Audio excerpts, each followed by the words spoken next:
Hello everyone, I hope you people are doing well. So it's new test guys. Attempt it and try to get good band score. And don't forget to like, subscribe and comment to Language Learning by Manu. So let's start and best of luck. You will hear a number of different recordings and you will have to answer questions on what you hear. There will be time for you to read the instructions and questions, and you will have a chance to check your work. All the recordings will be played once only. The test is in 4 parts. At the end of the test, you will be given 10 minutes to transfer your answers to the answer sheet. Now turn to Part 1.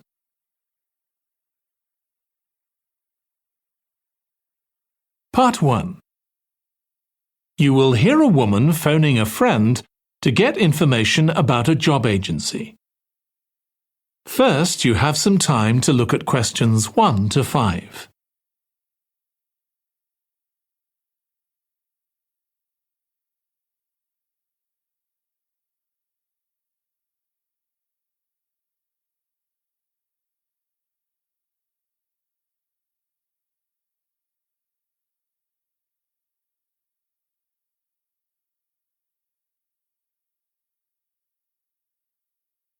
Now listen carefully and answer questions 1 to 5. Hello, William. This is Amber. You said to phone if I wanted to get more information about the job agency you mentioned. Is now a good time? Hi, Amber. Yes, fine. So the agency I was talking about is called Bankside. They're based in Docklands. I can tell you the address now. 497 East Side. OK, thanks. So is there anyone in particular I should speak to there? The agent I always deal with is called Becky Jameson. Let me write that down. Becky Jameson. Jameson.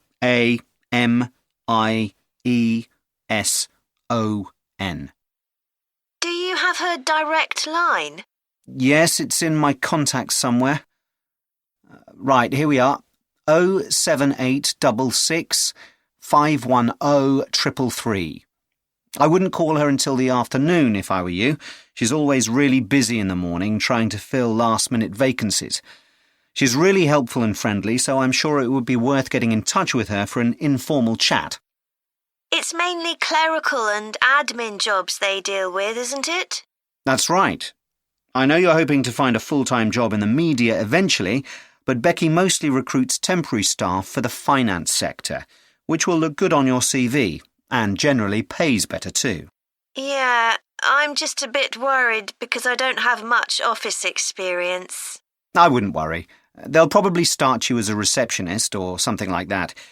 So what's important for that kind of job isn't so much having business skills or knowing lots of different computer systems. It's communication that really matters, so you'd be fine there. And you'll pick up office skills really quickly on the job. It's not that complicated. OK, good. So how long do people generally need temporary staff for? It would be great if I could get something lasting at least a month. That shouldn't be too difficult. But you're more likely to be offered something for a week at first, which might get extended. It's unusual to be sent somewhere for just a day or two. Right. I've heard the pay isn't too bad. Better than working in a shop or a restaurant. Oh, yes, definitely. The hourly rate is about £10, $11 if you're lucky. That's pretty good. I was only expecting to get £8 or £9 an hour. Before you hear the rest of the conversation, you have some time to look at questions 6 to 10.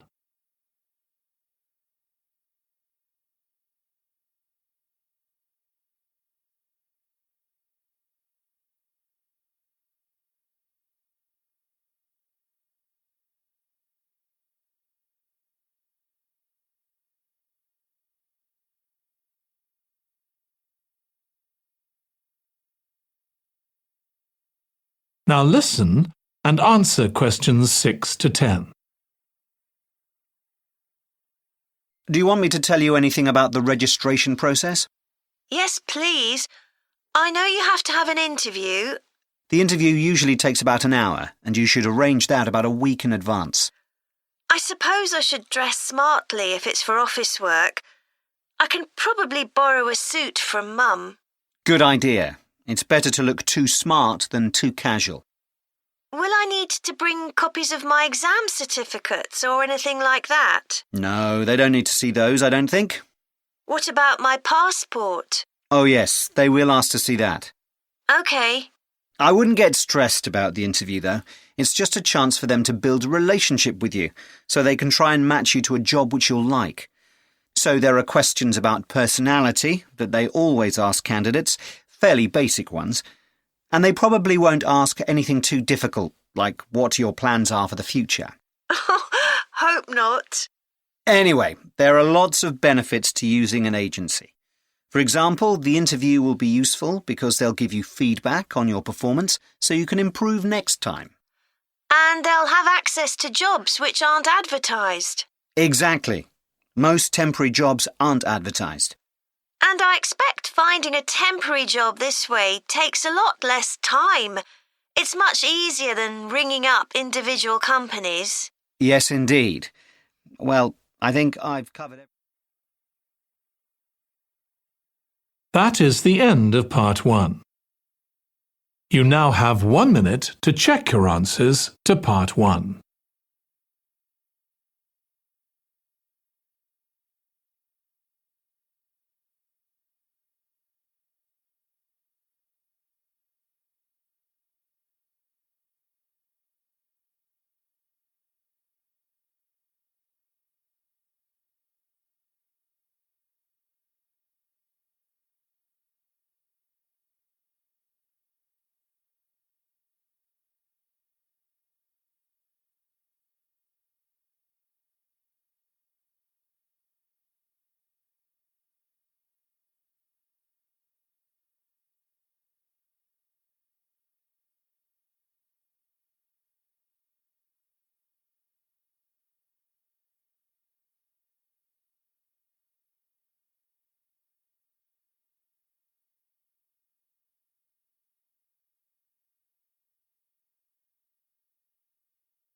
Part 2.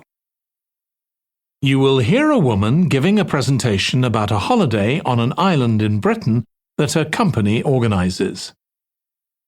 First, you have some time to look at questions 11 to 14.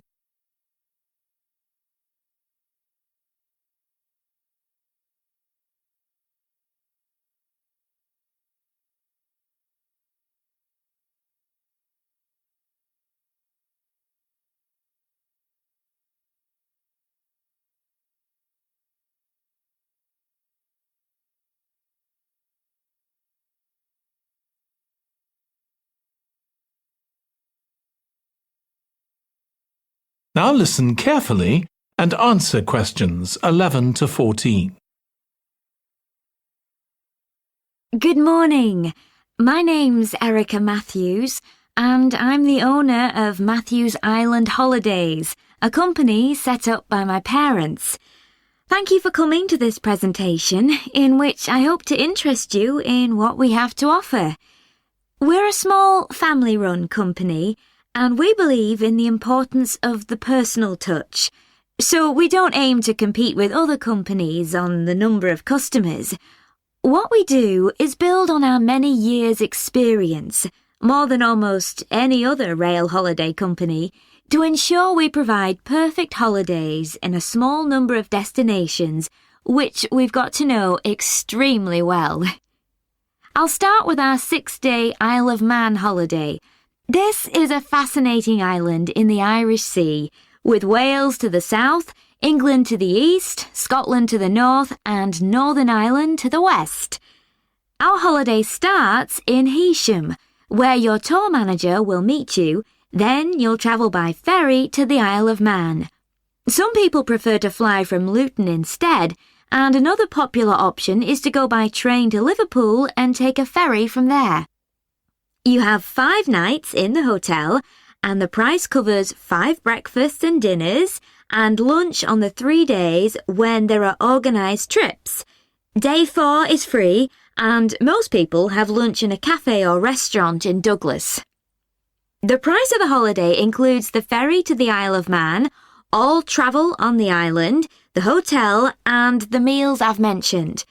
Incidentally, we try to make booking our holidays as simple and fair as possible, so unlike with many companies, the price is the same whether you book 6 months in advance or at the last minute, and there's no supplement for single rooms in hotels. If you make a booking, then need to change the start date, for example because of illness, you're welcome to change to an alternative date or a different tour for a small administrative fee. Before you hear the rest of the talk, you have some time to look at questions 15 to 20.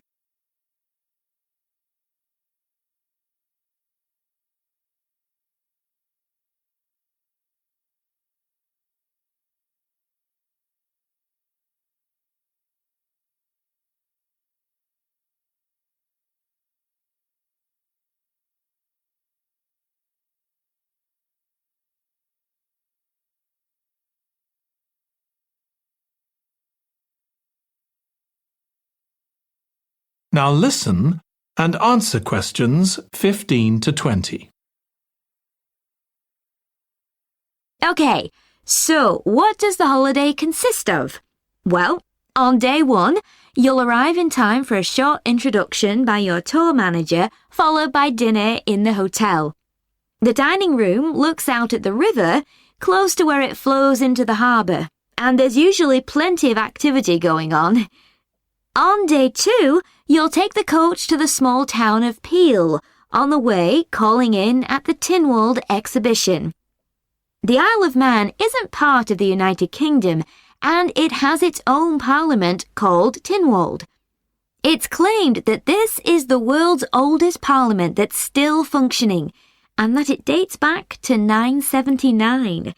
However, the earliest surviving reference to it is from 1422, so perhaps it isn't quite as old as it claims.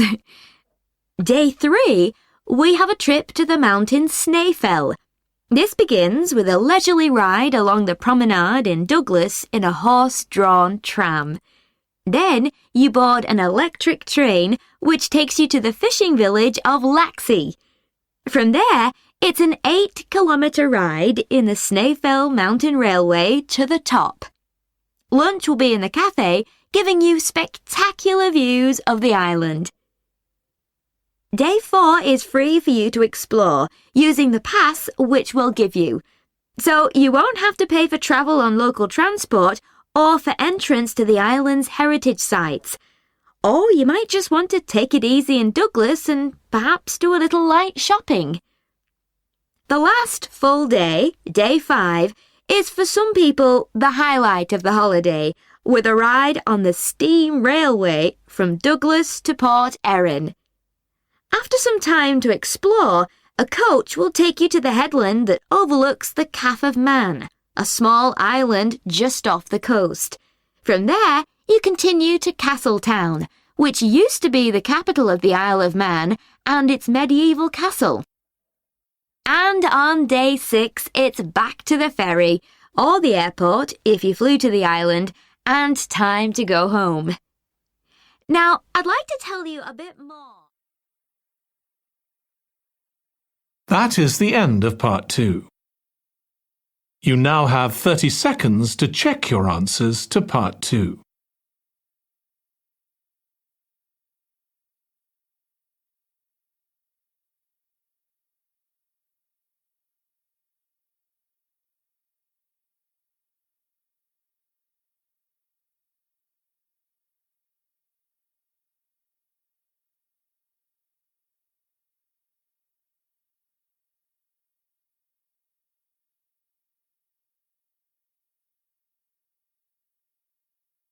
Part 3.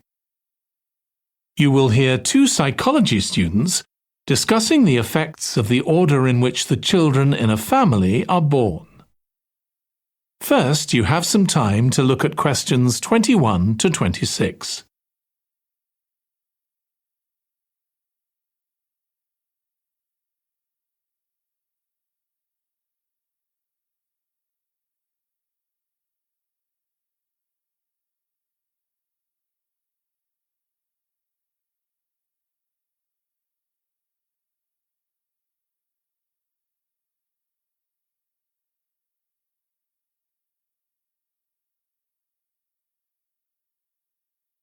Now listen carefully and answer questions 21 to 26.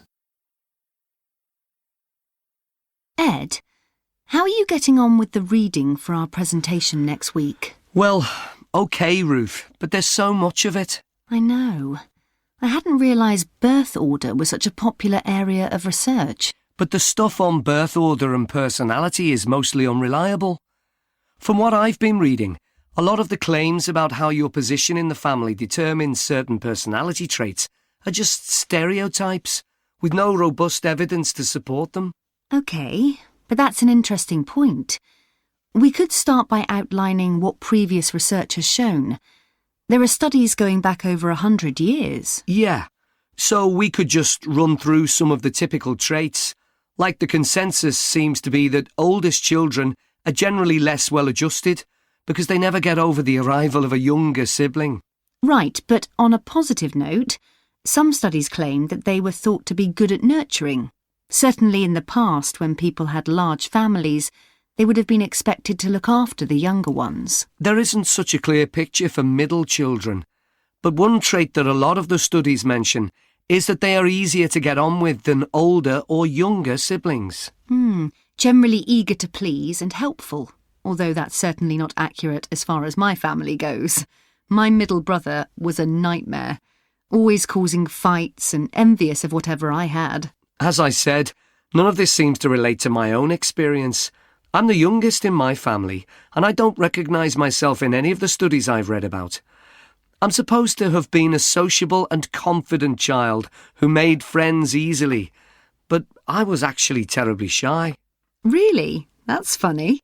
There have been hundreds of studies on twins, but mostly about nurture versus nature. There was one on personality which said that a twin is likely to be quite shy in social situations because they always have their twin around to depend on for support. My cousins were like that when they were small. They were only interested in each other and found it hard to engage with other kids. They're fine now, though. Only children have had a really bad press. A lot of studies have branded them as loners who think the world revolves around them because they've never had to fight for their parents' attention. That does seem a bit harsh. One category I hadn't considered before was children with much older siblings. A couple of studies mentioned that these children grow up more quickly and are expected to do basic things for themselves, like getting dressed. I can see how that might be true, although I expect they're sometimes the exact opposite, playing the baby role and clamouring for special treatment. Before you hear the rest of the discussion, you have some time to look at questions 27 to 30.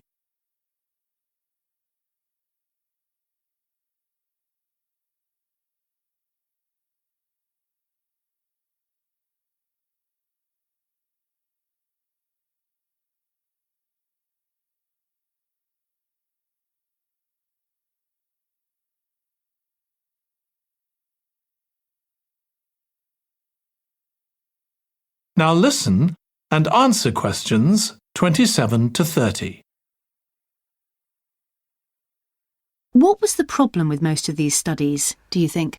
I think it was because, in a lot of cases, data was collected from only one sibling per family, who rated him or herself and his or her siblings at the same time. Some of the old research into the relationship between birth order and academic achievement has been proved to be accurate, though. Performances in intelligence tests declined slightly from the eldest child to his or her younger siblings. This has been proved in lots of recent studies. Yes, although what many of them didn't take into consideration was family size. The more siblings there are, the likelier the family is to have a low socio-economic status, which can also account for differences between siblings in academic performance. The oldest boy might be given more opportunities than his younger sisters, for example. Exactly.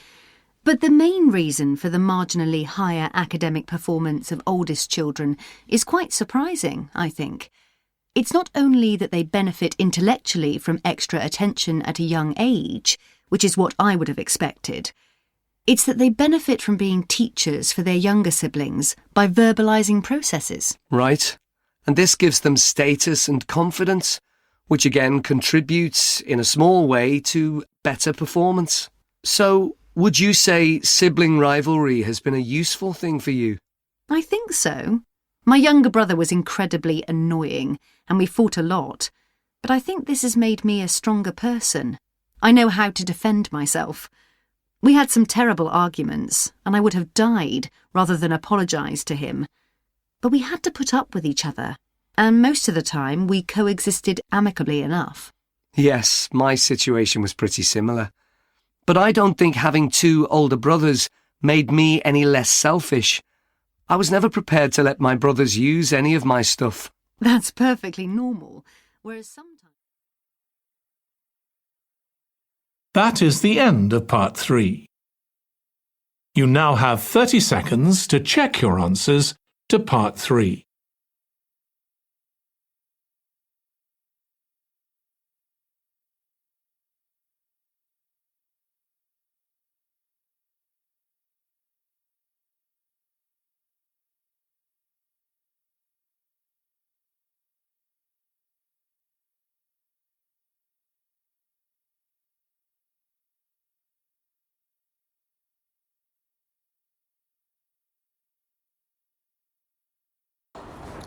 So this is the end of your test, guys. I hope you had done good job. Now you can check your answers. I already posted at the end, so you can check it out and match your answers. Best of luck for your test.